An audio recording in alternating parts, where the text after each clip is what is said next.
Dane Shields here with DS Diving. We're at the vessel Relentless Life. It is Tuesday, July, I think 18th. This boat was cleaned last Friday, but there was no video, so I'm just coming to inspect it.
I'm imagining this is 5 days worth of sitting at the water line.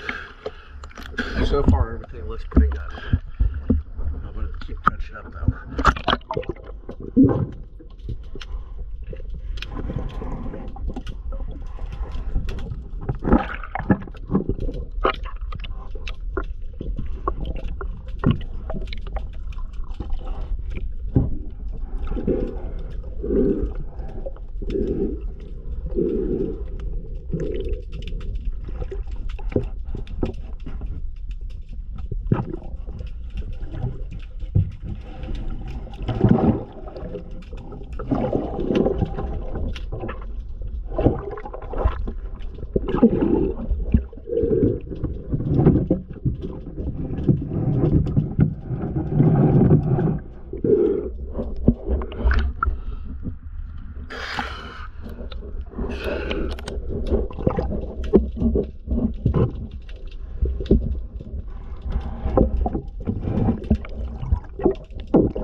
Do a little touch up. Thank you for using DS Diving Source.